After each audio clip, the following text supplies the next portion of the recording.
22 अगस्त के बाद MQM London से अलहदगी के बाद भी एमक्यूएम पाकिस्तान आज भी मुश्किलात का शिकार है। एमक्यूएम की तारीख में कम वक्त में डिप्टी कन्वीनर के ओहदे पे पहुंचने वाले कामरान टेसूरी मुख्तलिफ तनाज़ात का शिकार हैं। हमारे साथ इस वक्त मौजूद हैं एमक्यूएम के डिप्टी कन्वीनर कामरान टेसूरी। अस्सलाम वालेकुम। जी वालेकुम सलाम। सबसे पहले कामरान साहब, बहुत सारे सवालात उठ रहे हैं, आपकी पार्टी के रहनुमाओं की जानिब से भी उठ रहे हैं और दीगर तरफ से भी ये मामलात आ रहे हैं कि कामरान टेसूरी खुद पार्टी में नहीं आए, कामरान टेसूरी को भेजा गया है। ये आपके पार्टी के अंदर के लोग कहते हैं, क्या कहेंगे आप? बिस्मिल्लाहिर्रहमानिर्रहीम। इमरान भाई, जिस तरह आपने अपने इंट्रो में बताया कि 22 के बाद एमक्यूएम पाकिस्तान तनाज़ात का, मुश्किलात का शिकार है, और दूसरी बात आपने उसमें ये कही कि बहुत जल्दी डिप्टी कन्वीनर बना दिए गए, तो मैं ये समझता हूँ कि आप उन चंद सहाफ़ियों में से एक हैं जो पिछले 23 अगस्त से पहले वाली एमक्यूएम राब्ता कमेटी और लंदन से बहुत करीब रहे हैं। आप एमक्यूएम के बारे में शायद एमक्यूएम के बहुत से रहनुमाओं से ज़्यादा जानते हैं और आपको एमक्यूएम की तमाम एक्टिविटी से लेके हर चीज़ का पहले से पता रहता है, और यही वजह है कि आप बाखबर भी रहते हैं और आपकी जो लोग हैं आपको ख़बरें भी देते हैं। हाँ, ये ज़रूर है कि उनमें जो आपको ख़बर देने वाला है, बाज़ दफ़ा उसकी कोई ज़ाती परखलिश या ज़ाती अनात की वजह से वो आपको उस अंदाज़ से ख़बर ना दे सकता हो जो कि असल उस ख़बर का मफ़हूम बनता हो। आपने सही कहा। मुझे 23 अगस्त फ़ारूक सत्तार साहब ने पार्टी को सरबराही संभाली। मैंने तो 23 अगस्त वाली एमक्यूएम पाकिस्तान को ज्वाइन किया, जिसको अभी सिर्फ़ 1 साल हुआ है, और उनके सरबरा बनने के 4 या 5 महीने के बाद मैंने पार्टी को ज्वाइन कर लिया। यहाँ मैं ये बात ज़रूर बताता चलूँ आपको कि जिन लोगों ने ख्वाब देखा हुआ था या जो ये समझ रहे थे कि एमक्यूएम पाकिस्तान टूट फूट का शिकार और टूट जाएगी, वहाँ कामरान टेसूरी के पार्टी ज्वाइन करने से बहुत सारे ऐसे लोग जिनको अब ख़तरात और ख़दशात लायक हो गए कि शायद एमक्यूएम पाकिस्तान और उसके कारकुनान या वो लोग जो हैं वो एक आपस में मिलजुल के मजबूती की तरफ चलेंगे। वरना मैं समझता हूँ कि मैं एक अदना सा कारकुन एक एमक्यूएम में आया, मुझे लेकर एमक्यूएम पाकिस्तान के अंदर अगर आप कह रहे हैं कि इतनी बड़ी बातें हो रही हैं, और बाहर आपने ख़ुद अपने इंट्रो में ज़िक्र किया कि बाहर वाली पार्टीज़ भी अगर इस पर सोच रही हैं, तो मैं आई एम फील प्राउड कि कोई तो ऐसी बात होगी मुझ में जो इतने सारे लोग एक साथ बैठकर सारे काम छोड़कर, बिजली नहीं है, पानी नहीं है, कचरा रोडों पे पड़ा है, सब छोड़कर कामरान टेसूरी के डिप्टी कन्वीनर बनने पर इतने सारे एतराज़ात हैं। अच्छा, चले मान लेते हैं अभी आपने जैसे मिसाल अभी आपने कहा कि रोड पे कचरा है, बिजली नहीं है, फलान, तो कचरा उठाने की जिम्मेदारी तो मेयर कराची की है, तो मेयर कराची क्या नाकाम है आपके सामने? बिल्कुल आप सही कह रहे हैं, लेकिन आपको ये मैं बताता चलूँ कि मेयर कराची की ज़िम्मेदारी कचरा उठाने की नहीं है। सॉलिड वेस्ट मैनेजमेंट के नाम से एक सिंध गवर्नमेंट ने अपना प्रोजेक्ट शुरू 2 किया। डिस्ट्रिक्ट दिए उन्होंने। वही मैं उसी पर आ रहा हूँ। 2 डिस्ट्रिक्ट अभी फ़िलहाल उन्होंने ले लिए हैं। उसके बाद जो डिस्ट्रिक्ट बचते हैं उसके अंदर भी ये प्रोसेस शुरू है। एमक्यूएम पाकिस्तान ज़ाहिर है जब इस तरह की चीज़ों में इन्वॉल्व हुई, हमारे डिस्ट्रिक्ट के चेयरमैन इलेक्ट हुए, हम ये समझते हैं कि वहाँ अगर कचरा उठाने के लिए ज़ाहिर है गाड़ियों को डीज़ल की ज़रूरत है, तनख्वाहों की ज़रूरत है लोगों के, लेकिन अगर जब मेयर कराची को और डिस्ट्रिक्ट्स के चेयरमैन्स को फंड्स ही नहीं दिए जाएंगे और उनके फंड्स रोक लिए जाएंगे और फिर उनसे ये तवक्का की जाएगी कि आप कचरा भी उठवाएं, सफाई भी रखें, तो मैं समझता हूँ कि नामुनासिब बात है। कामरान साहब, अभी आपने कहा कि 22 अगस्त के बाद पार्टी मुश्किलात का शिकार थी, कामरान टेसूरी 3 महीने के बाद आते हैं और उसके बाद पार्टी को मुश्किलात से निकालते हैं। आपके लोग और एमक्यूएम के भी अहम रहनुमा ये कहते हैं कि कामरान टेसूरी के आने के बाद पार्टी में मुश्किलात शुरू हुई है, पार्टी के अंदर ग्रुपबंदी हुई है, तो क्या सही है?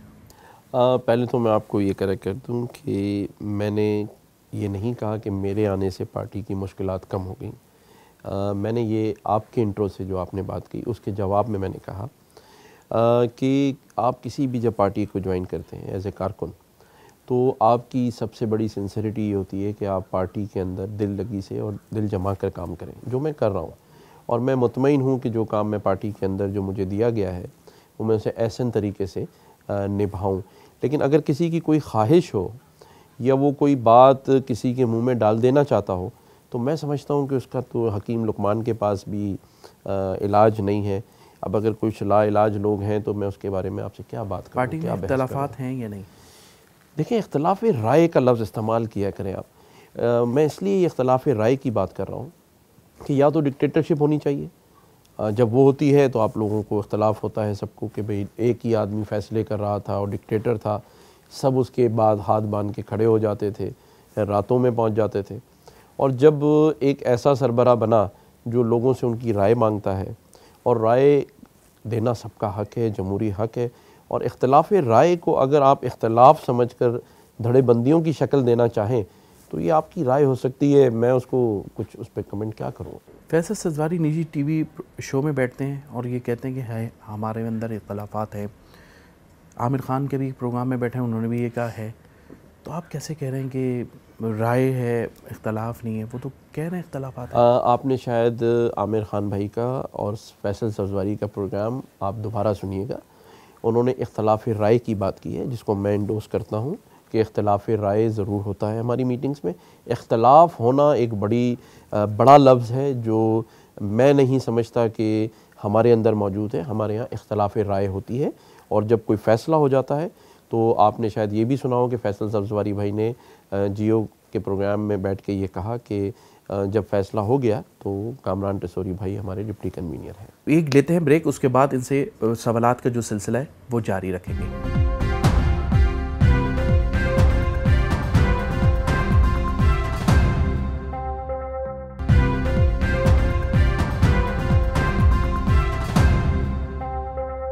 वेलकम बैक नाज़रीन। हमारे साथ मुत्तहदा पाकिस्तान के डिप्टी कन्वीनर कामरान टेसोरी मौजूद हैं।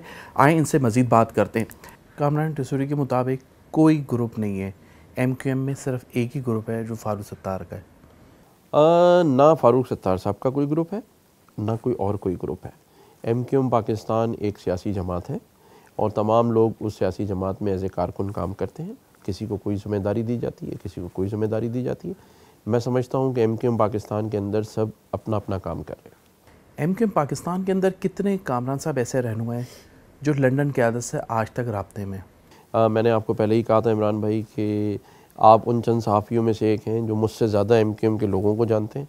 और अगर ये सवाल मैं उल्टा आपसे पूछ लूँ कि कौन कौन से ऐसे लोग हैं जो लंदन से राब्ते में हैं और आप उनसे राब्ते में हैं, तो मैं समझता हूँ इस सवाल का जवाब मुझसे ज़्यादा आप बेहतर दे सकते हैं।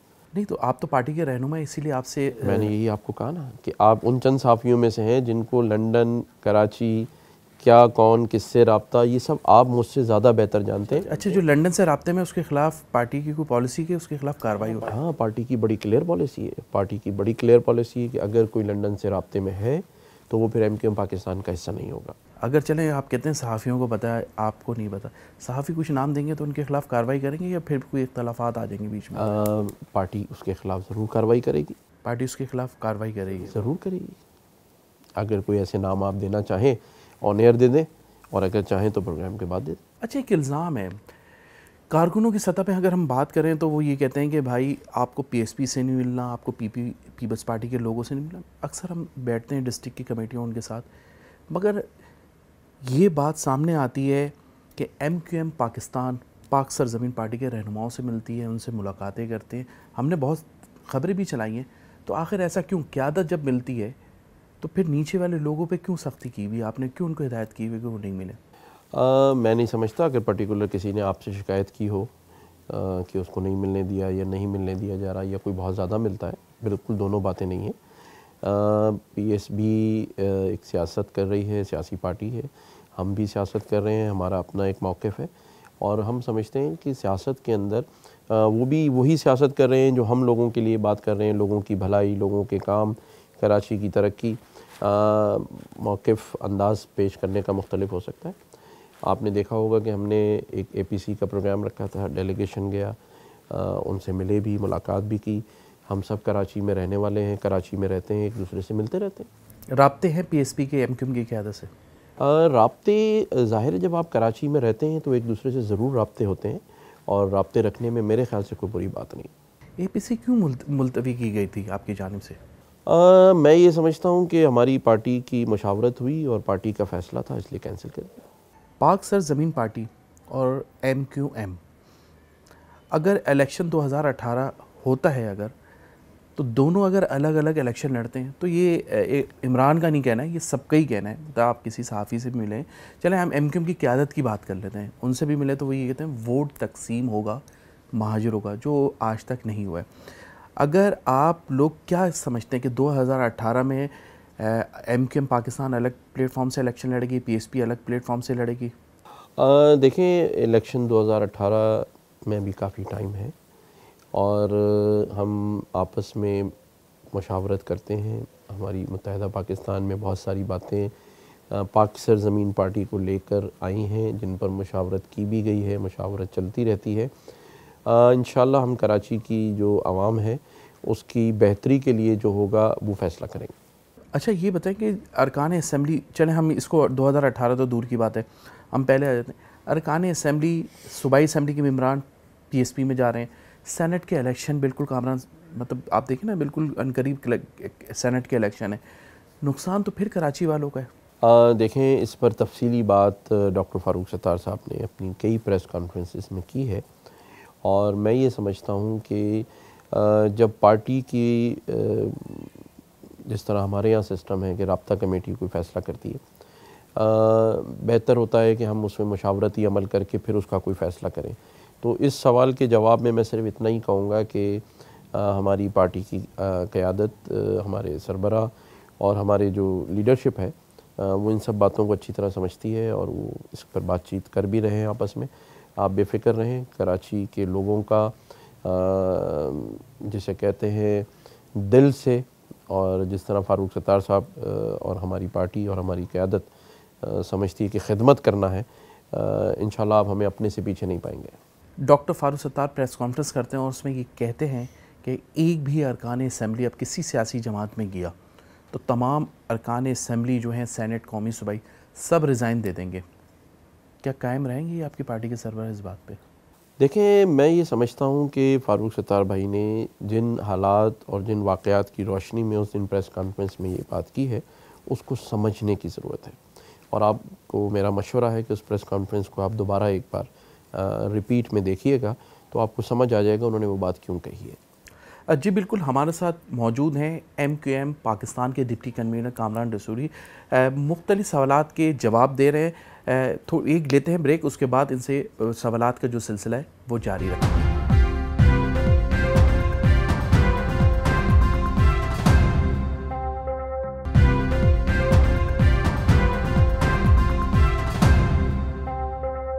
वेलकम बैक नाज़रीन, हमारे साथ मुत्तहिदा पाकिस्तान के डिप्टी कन्वीनर कामरान रसूली मौजूद हैं। आए इनसे मज़ीद बात करते हैं।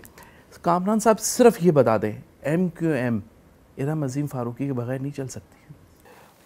एमक्यूएम किसी के बगैर भी चल सकती है, चाहे कोई उसमें हो या ना हो। एमक्यूएम के बानी के बगैर चल रही है? मैं वही उस पर आ रहा था, आपने बात कर दी कि जब मुत्तहिदा पाकिस्तान अपने 23 अगस्त के बाद बानी और कायद से अलहदगी करने के बावजूद अवाम में मौजूद है और चल रही है, तो मैं समझता हूँ फिर ये बात कहना कि किसी के बगैर नहीं चल सकती, वो मैं नहीं समझता कि मुनासिब बात है। क्यों लाने की इतनी कोशिशें की जा रही हैं? आप लोग की भी एक तस्वीर भी आई थी, आप लोग मनाने गए उनको, क्यों इतनी कोशिश की जा रही? वजूहात क्या? लोग जो हैं, आपके जो वोटर्स हैं, जो शहर के लोग हैं, जो मुल्क के लोग हैं, वो समझना चाहते हैं एज अ सहाफ़ी भी कि क्यों, आखिर क्यों?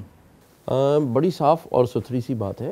इरम अज़ीम फ़ारूकी साहिबा को लाने से पहले फ़ारूक सत्तार साहब की एक प्रेस कॉन्फ्रेंस मौजूद है, उसको आप चला लें और देख लें। उन्होंने एक कमेटी बनाई कि नाराज़ कारकुनान और नाराज़ कोई भी MPAs या MNAs को ऐसे लोग हैं जिनको हम वापस ला सकते हैं पार्टी में, तो हमें लाना चाहिए। और उसी की बुनियाद पर एक कमेटी तश्कील दी गई। उस कमेटी ने उन पर काम किया और भी लोगों पे काम कर रही है। कमेटी में फ़ारूक सत्तार भी मौजूद हैं? नहीं, कमेटी में उस वक़्त कंवर नवेज़ साहब, फैसल सब्ज़वारी साहब, कामरान रसूली, मैं ख़ुद और किश्वर ज़हरा बाजी जो हैं वो उसमें थी। तो हमें तो वहाँ फ़ारूक सत्तार साहब नज़र आए। कहाँ तस्वीर है, जो तस्वीर है, जो मुलाकात हुई है इरम अज़ीम फ़ारूक से। देखें, आप फ़ारूक सत्तार भाई पार्टी के सरबराह हैं, एक हर दिल अज़ीज़ शख्सियत हैं कराची की। वो जहाँ भी जाते हैं लोग उनके साथ तस्वीरें बनाते हैं, और ये कह देना कि कहीं मखसूस तस्वीर बनाई गई है तो ये भी ज़ाती है। इरम अज़ीम फ़ारूकी साहिबा के साथ ज़रूर हमने तस्वीर बनवाई है, हमने उनसे मुलाकात भी की और मुलाकातें पार्टी के अंदर रहते हुए हम हर एक से कर सकते हैं। इवन उन लोगों से भी फारूक सत्तार साहब मुलाकातें कर रहे हैं जिनके अगर मैं यहाँ नाम बता दूँ तो शायद ब्रेकिंग न्यूज़ बन जाए कि जो आने वाले वक्तों में MQM पाकिस्तान को ज्वाइन कर रहे हैं। कौन है और वो लोग हैं जो शायद मैं कहता हूँ कि ब्रेकिंग न्यूज़ होंगी इस मीडिया की, आइंदा आने वाले वक्तों में बताएंगे आपको। उस पर काम चल रहा है। आप लोग हाँ, इसलिए छुपाते हैं कि बहुत सारे ऐसे भी लोग हैं जो हमारी बातें पता करके फिर उसको ख़राब कर देते हैं। नहीं, आप कहते हैं ना कि इमरान वो रिपोर्टर है जो हर चीज़ उसको पता हाँ, तो चल मुझे जाती तो पता, मुझे लगता है आपको पता होगा। बल्कि नहीं, मुझे नहीं पता, आप बता दें। एक अहम नाम कराची का, वो आइंदा आने वाले चंद दिनों में MQM पाकिस्तान ज्वाइन कर। अच्छा, ये जो कमेटी, आपने बिल्कुल अच्छी बात की, ये जो कमेटी बनाई है, ये 4 रुकनी कमेटी है। ये चलें ठीक है, हम मान लेते हैं इरम अजीम फारूकी साहिबा के वहाँ जाते हैं और उनसे मुलाकात। शराज वहीद आपके MP हैं कोरंगी के, अब रशीद गोडियल हैं, दीगर अरकान असम्बली और भी हैं, इसको मनाने के लिए कमेटी क्यों नहीं जाती? क्या पता कि हमने उनको मनाने के लिए कोई काविश या कोशिश बिल्कुल नहीं कर इतलात रहे। है हमारे पास। आपकी इतलात मुनासिब नहीं है, उन इतलात को दुरुस्त करें, क्योंकि हम हर उस अरकान और कारकुन को तस्वीरें नहीं बनाते मना रहे हैं और उनके पास भी जा रहे हैं जो किसी न किसी वजह से हमसे नाराज़ हैं, और हम उनको नाराज़ की दूर करके उनको पार्टी में वापस लें। तस्वीरें क्यों नहीं बनाते उनके साथ कि हमें यकीन हो जाए? आइंदा मैं फ़ोटो तस्वीर बना के आपको व्हाट्सएप कर दूँगा। महमूदाबाद का इलेक्शन लड़ते हैं कामरान रसूली, भरपूर इलेक्शन लड़ते हैं। हम देखते हैं कि उस हल्के में हम भी गए कवरेज के लिए, करोड़ों रुपए खर्च हुए वहाँ पर। पाकिस्तान पीपल्स पार्टी से मुकाबला होता है, हुकूमती मशीनरी है, मान भी लेते हैं। क्यों हार गए आप? 2 वजूहत हैं इलेक्शन किसी भी इंसान के हारने की। एक ये कि बाई इलेक्शन हो रहा हो और जो हुकूमत का कैंडिडेट हो उसकी जीत को यकीनी बनाने के लिए हुकूमत अपनी मशीनरी इस्तेमाल करती है, जो कि PS 114 में भी हुआ। और दूसरी बात ये जो आपने कहा कि करोड़ों रुपए हमारे पास नहीं थे उस इलेक्शन के लिए। आप मुझसे ज़्यादा MQM पाकिस्तान को जानते हैं और हमारे इस वक्त के हालात को, तो हमने अपने दायरे इख्तियार में रहते हुए जो हम कर आपके सकते लोग थे। कहते थे कामरान रसूली खुद पैसे खर्च कर रहे हैं ज़िमनी इलेक्शन के। इमरान भाई, हम यहाँ पर लोगों के कहने पे तो बात नहीं करेंगे ना, हम यहाँ पर वो बात करेंगे जो ग्राउंड पर हो। अगर मैं अब आपसे कहूँ कि आप करोड़ों रुपए का हिसाब दे दें, रसीदें दे दें, तो फिर आप भी नहीं जवाब दे सकेंगे ना इसका। तो लोगों की बात पे तो हम ना जाएं।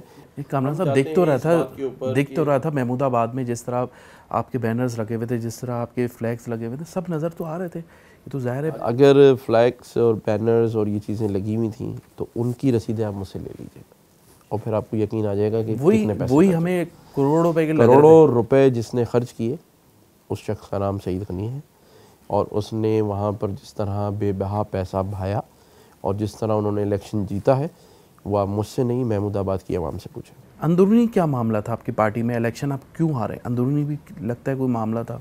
देखें, इस बात का सवाल का जवाब आज तक नवाज़ शरीफ साहब को भी नहीं मिला कि मुझे क्यों निकाला। एक और हमारी पार्टी के रहनुमा हैं, वो भी यही पूछते फिर रहे हैं कि मुझे क्यों निकाला। अब मैं एक तीसरा आदमी बन जाऊं और मैं सबसे ये पूछूं कि मैं क्यों हार गया, तो इस बात को ही ख़त्म कर दें। कुछ पार्टी मामला थे? नहीं, अल्हम्दुलिल्लाह 18,160 वोट लेना, माइनस अल्ताफ़ हुसैन साहब, माइनस लंदन, हुकूमत वक्त, उनका candidate, by election, Imran Khan साहब का उस हल्के में जाके प्रेस करना, अपने लोगों को वो करना, सिराजुल हक साहब का जाना और तमाम बिलावल साहब का जाना, और उसके बाद MQM पाकिस्तान के इस कैंडिडेट ने अगर 18,160 वोट लिए हैं, तो मैं समझता हूँ ये सब के लिए नौशा दीवार है। और 2018 पहले भी MQM वहाँ से इससे ज़्यादा वोट लेती थी। मैंने आपसे क्या कहा, माइनस लंदन जो ये बातें कह रहे थे कि अल्ताफ़ हुसैन साहब का ही वोट है कराची में और लंदन के बग़ैर कोई कैंडिडेट फ़ारूक सत्तार साहब का नहीं जीत सकता, तो उसमें 18,160 वोट लेना मैं समझता हूँ MQM पाकिस्तान की जीत है, हार नहीं है।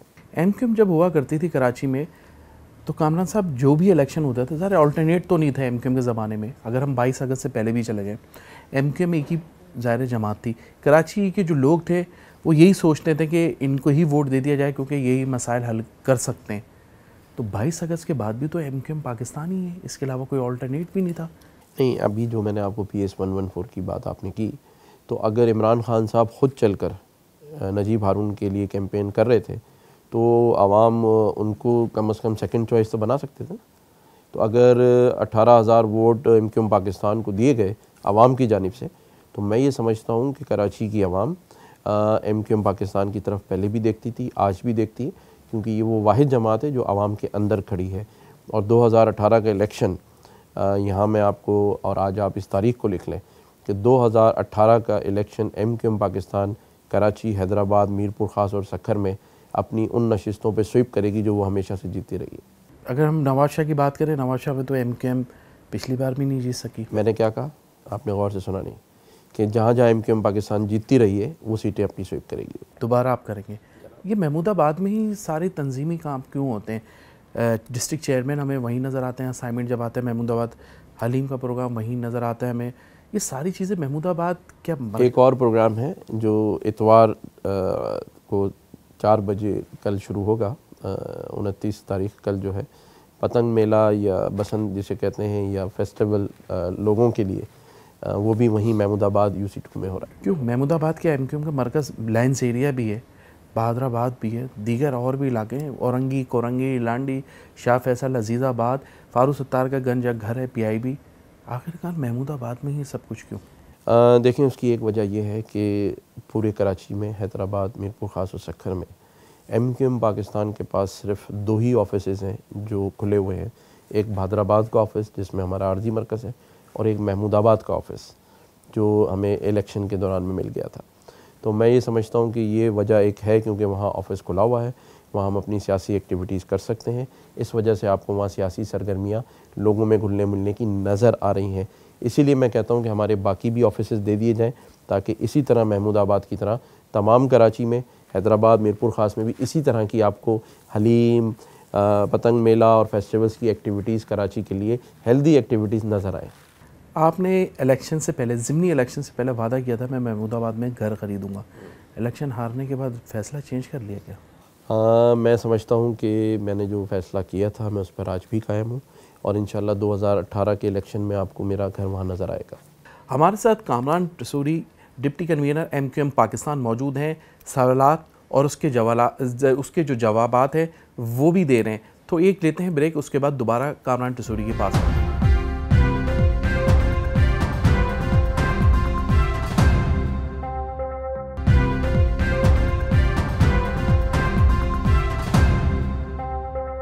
वेलकम बैक नाजरीन। कामरान साहब, सलमान मुजाहिद बलोच को पार्टी से खारिज कर दिया गया। सलमान बलोच की जानिब से इल्ज़ामात डॉक्टर फारूक सत्तार पे, कामरान टसूरी साहब यानी आप पे, और दीगर रहनुमाओं पे। आप पे इल्ज़ाम ये है कि वो ये कहते हैं, सलमान मुजाहिद बलोच साहब, के महमूदाबाद के इलेक्शन में आप जब से जिन लोगों से या जिन अरकान असम्बली से मुलाकात होती तो कामरान टसूरी ये कहते थे कि आपने जितना MI जेब में है। सही, आपने पहले भी बहुत चलाया इसको और मैंने देखा भी है, और मुझे हंसी भी आ रही थी। मैं सिर्फ यहाँ पर एक बात कहूँगा कि जो ज़ाती तौर पे उन्होंने मुझ पर इल्ज़ामात लगाए हैं, उसका मैं अपने कानूनी जो मुशीर हैं या लॉयर्स हैं उनसे मशवरा कर रहा हूँ, क्योंकि मैं हक़ रखता हूँ कि अगर कोई मुझ पर ज़ाती हमला करे तो मैं उसका जवाब किस तरह से दूँ। बाकी रह गई कि पार्टी के सरबराह पे उन्होंने जो बातें की हैं और पार्टी के दीगर लोगों पे जो बातें की हैं, इंशाल्लाह थोड़े दिन में हम इसके ऊपर एक इजलास रखेंगे और ये सारी बातें वहाँ तय होंगी कि आइंदा का लाए अमल पार्टी का क्या होगा। रुकने कौमी असम्बली, अगर वो असम्बली में जाएंगे मैं मज़ीद बात सलमान मुजाहिद साहब पर नहीं करना चाहता। चले आखिरी ये सिर्फ वो कहते हैं कि जिस तरह मुझे निकाला है पार्टी से, कहीं ऐसा ना हो कि कल फारूक सत्तार साहब को भी पार्टी से निकाल दिया जाए। ये तहफ़्फ़ुज़ात तो सलमान मुजाहिद के दूर कर दें कि फारूक सत्तार साहब आइंदा के राब्ता कमेटी के इजलास में ये पॉइंट भी रख लेंगे। वफाकी हुकूमत से मुलाकात हुई है आप लोगों की, कराची में फ़ंड ऑफिस जो आपके बंद है उसके हवाले, दीगर हवालों से बात हुई, पहले भी यकीन दहानी कराई, आपने वज़ीर आज़म को वोट दिया, क्या अब कोई यकीन दहानी ऐसी कराई है कि आपको कराची की तरक्याती कामों के लिए कोई फ़ंड देने वफाकी हुकूमत जा रही है? मैं समझता हूँ कि वफाकी हुकूमत ने अपना वादा पूरा किया है, और आज की डेट में जब हम बैठे हैं तो मैं कराची की आवाम को ये मुबारकबाद देना चाहता हूँ कि फ़ेडरल गवर्नमेंट की तरफ से कराची पैकेज के लिए जो वहाँ से ऑर्डर्स आते हैं वो आ चुके हैं, और इंशाल्लाह आइंदा चंद दिनों में हम ये देखेंगे कि कराची पैकेज पर जहाँ जहाँ कराची के लोगों के काम हैं, सड़कों के, पुलों के, वो काम शुरू हो जाएंगे। तो वफाकी हुकूमत ने हमारा जो लोगों के लिए कंसर्न था वो पूरा कर दिया। हमने वोट दिया सिर्फ कराची की आवाम के लिए, कराची के लोगों के लिए। और हम ये समझते हैं कि जो हमें कल जो हमारी मुलाकात गवर्नर हाउस में हुई उसमें हमें बताया गया है कि वो फेडरल गवर्नमेंट ने इंस्ट्रक्शंस यहाँ से गवर्नमेंट को या जो प्रोजेक्ट डायरेक्टर्स हैं या उनके पास आ चुकी हैं। मेयर कराची के इलेक्शन से पहले, यानी हम ये कह सकते हैं कि बल्दियाती इंतखाबात से पहले हम साफ़ी सवाल करते थे डॉक्टर फारूक सत्तार दीगर रहनुमा से कि इस इख्तियारात जो आपको मिल रहे हैं बल्दियाती इख्तियारात, अगर आप जीत जाते हैं तो इस इख्तियारात में आप कैसे काम करेंगे। तो उनकी जानिब से एक जवाब आता था कि हमने 300 पेज की बुक बनाई हुई है और तमाम चीज़ें हमने स्ट्रेटजी बना ली है कि हमें आइंदा क्या करना है, इंटरनेशनल जाएंगे, पैसे लेके आएंगे, मगर ज़ीरो नज़र आया हमें, क्योंकि कोई चीज़ नज़र नहीं आई। अभी भी जो वफाक आपको फ़ंड दे रहा है उसके लिए आप लोगों ने कोई प्लानिंग बनाई है? आप लोग को कहाँ रोड बनाना है, कहाँ ब्रिज बनाना है, पैसा आने के बाद आप आइंदा आने वाले दिनों में आप कराची, हैदराबाद में और ख़ास तौर पे कराची के अंदर आप डेवलपमेंट के काम देखेंगे और बड़ी मैसिव किस्म की डेवलपमेंट शुरू होने वाली है। और मेयर कराची आपको शहर में हर वक्त हर जगह नज़र आएंगे और पार्टी आपको नज़र आएगी। और 2018 के इलेक्शन में यही हमारी जीत का निशान होगा कि हमने कराची के लोगों के लिए काम किया। कमरा तो ऐसा तो नहीं है पैसे आने के बाद मज़ीद इख्तलाफात या कुछ सामने आए या कुछ ऐसी चीज़, क्योंकि एक कमेटी अगर बन भाई इख्तलाफात किसी के पेट का दर्द हो तो मैं उसको पैनाडोल दे सकता हूँ, अगर अफाका ना हो तो फिर उसकी बात कर लेंगे। मेयर कराची के पास क्या इतने इख्तियारात हैं? क्योंकि हमने ये देखा कि मेयर कराची की वर्क्स एंड सर्विसेज जो डिपार्टमेंट है उसकी मीटिंग मेयर के बजाय आपके एक फैसल सजवारी साहब जो रुकन सूबाई असम्बली है वो ले रहे हैं। वहाँ डिप्टी मेयर नहीं बैठा हुआ, वहाँ चेयरमैन उस कमेटी का नहीं बैठा हुआ, वहाँ मेयर नहीं बैठा हुआ, वो MPA बैठ के किस कैपेसिटी में वो उससे मीटिंग ले रहे हैं? देखें, ये आपने मुझे अभी बताया, मेरे नॉलेज में ये चीज़ नहीं है। मैं नहीं समझता कि फैसल सब्ज़वारी भाई ऐसी कोई चीज़ करेंगे जो कानून के दायरे इख्तियार से बाहर हो। वो समझदार पार्लियामेंटेरियन हैं, MP हैं, हमारे सीनियर रहनुमा हैं पार्टी के अंदर। मेरे नॉलेज में ऐसा कोई वाक़या नहीं है। अगर ऐसी कोई चीज़ हुई है तो आपको मेयर कराची से ज़रूर इस पर बात पूछनी चाहिए और फैसल सब्ज़वारी भाई से। कामरान साहब, यही सवाल आते हैं जिसकी वजह से सारी चीज़ें आइंदा की नज़र आती हैं कि क्या होगा और क्या नहीं होगा। मेयर कराची की जो कारकर्दगी है, शहरियों की हम बात नहीं करते, एज MQM के जो रहनुमा की बात कर रहे हैं, आप दिल से मुतमईन हैं आप? देखें, जो कराची के अंदर मेयर साहब की कारकर्दगी पिछले 6-8 महीने में रही है, उसमें जब हमने उनसे सवाल किया, मैंने किया था सवाल जो कि मीडिया की ज़ीनत भी बना, मैंने उनसे पूछा था और उन्होंने जब उसके जवाबात दिए तो वो कुछ तसल्ली बख्श भी थे। वो ये थे कि उन्होंने जब ये बताया कि जी मैं इन महदूद वसाइल के साथ काम कर रहा हूँ और जो बातें TV पर आती हैं या नज़र आती हैं वो हकीकत नहीं है, तो हम भी उस पर चुप हो गए। क्योंकि जो सवालात मीडिया से उठ रहे थे, कारकर्दगी की आप जो बात करते हैं, कारकर्दगी बेहतर बनाने की ज़रूरत है और बेहतर बनानी चाहिए। और इंशाअल्लाह मुझे उम्मीद है कि मेयर कराची अपनी कारकर्दगी को और बेहतर बनाएंगे। कुछ मुतमईन, आपने कहा कुछ मुतमईन हो गए। हाँ, जाहिर है, देखें ना, जब किसी के पास वसाइल नहीं होंगे, वो अपने कम वसाइल के अंदर काम करेगा तो आपको और मुझे मुतमईन नहीं कर सकता ना आवाम को मुतमईन कर सकता है। अब लोग तो एक्सपेक्ट करते हैं कि मेयर कराची का मतलब ये है कि बस अलादीन का चिराग, लेकिन जब आप मेयर कराची से पूछेंगे तो वो कहेगा कि मैं अपने लोगों की पेंशन और सैलरीज़ को पूरा नहीं कर पा रहा हूँ, मैं डेवलपमेंट के जो काम हैं उनकी NITs नहीं कर पा रहा हूँ क्योंकि मेरे फ़ंड रिलीज़ किए जाते हैं और फिर रोक दिए जाते हैं। तो फिर आप और मैं उसमें क्या जवाब? अच्छा, ये तो इलेक्शन से पहले भी हमें पता था कि इख्तियारात नहीं है लोकल गवर्नमेंट के पास। अगर ये ऐसी बात थी वोट देने वाले तो ये सवाल करते हैं ना कि ये तो, या तो पहले आपको ये बताना चाहिए था। देखें, बात आपकी ठीक भी है और मैं समझता हूँ कि अब वोटर भी बहुत हद तक मुतमईन हो गया है। हम कराची के आवाम में जब घुलते मिलते हैं, बैठते हैं, तो उनको इस बात का इदराक है कि बल्कि कल मैं एक चैनल पे देख रहा था, इमरान इस्माइल साहब कह रहे थे कि मेयर की कारकर्दगी पे आप तब बात करें जब उसको पूरे वसाइल और उसको पेमेंट दें, पैसे दें, और उससे पहले अगर आप ये बात करते हैं तो नामुनासिब बात है। कौमी हुकूमत को आप कैसे देख रहे हैं? कौमी हुकूमत का भी एक चल रहा है कि कौमी हुकूमत बनने जाएगी। अगर कौमी हुकूमत बनती है तो आप क्या देख रहे हैं, MQM होगी? मैं कौमी हुकूमत बनता हुआ नहीं देख रहा। 2018 में इलेक्शन होंगे, टाइम पर होंगे और इंशाल्लाह MQM पाकिस्तान उसकी तैयारी कर रही है और वो 2018 का अपना मैंडेट वापस हासिल करेगी। सिर्फ ठीक है, ये तो हम 2018 में वो देखेंगे। सवाल ये पैदा होता है कि क्या उम्मीदवार को जब MQM टिकट देगी तो उसमें कोई इख्तलाफात तो सामने नहीं आएंगे? अब मेरे पेट की बात नहीं कीजिएगा, वैसे ही पूछ रहा हूँ सवाल। देखिए, पैनाडोल के बाद सिर्फ एंटीबायोटिक रह जाती है, तो अगर किसी को पेट में एंटीबायोटिक से अपना पैनाडोल से अफाका नहीं होगा तो मैं एंटीबायोटिक दे दूँ। देखिए, महमूदाबाद की हल्के के अलावा हमें पता है कि वो हल्का तो आपका ही है, उस आपके अलावा वहाँ से कोई इलेक्शन नहीं लड़ेगा पीएस का। मगर बहुत सारे हल्के ऐसे हैं जिसमें हमें अभी से उम्मीदवार पता चल चुके हैं कि कौन से लोग अपने कौन से लोगों को उम्मीदवार वो बता रहे भी हैं। इस वजह से कि पार्टी सरबराह फारूक सत्तार, महमूदाबाद से इलेक्शन कौन लड़ेगा ये पार्टी फैसला करेगी, और जिसको पार्टी टिकट देगी हम सब उसके साथ खड़े रह के इलेक्शन लड़वाएंगे। और अभी कोई ऐसा फैसला नहीं हुआ कि किसको टिकट देना है। इंशाल्लाह बहुत जल्द एमक्यूएम पाकिस्तान अपने कैंडिडेट्स हर एरिया में अनाउंस करेगी, जो कि इलाके में अभी से काम शुरू करें और 2018 के इलेक्शन में कामयाबी हासिल करें। बहुत बहुत शुक्रिया कामरान टसूरी साहब। हमारे साथ मौजूद थे कामरान टसूरी, एमक्यूएम पाकिस्तान के डिप्टी कन्वीनर। मुख्तलिफ सवालात किए और उनका भरपूर तरीके से कामरान टसूरी साहब ने जवाब दिया। ख़ास तौर पे निगरान हुकूमत, पार्टी इख्तलाफात के हवाले से भी इनसे सवाल किए। निगरान हुकूमत के हवाले से कामरान टसूरी का कहना है कि 2018 में इलेक्शन होंगे, निगरान हुकूमत नहीं बनेगी। और उनका ये भी कहना है कि एमक्यूएम पाकिस्तान भरपूर तरीके से 2018 के इलेक्शन लड़ेगी। इजाज़त चाहते हैं, अल्लाह हाफ़िज़।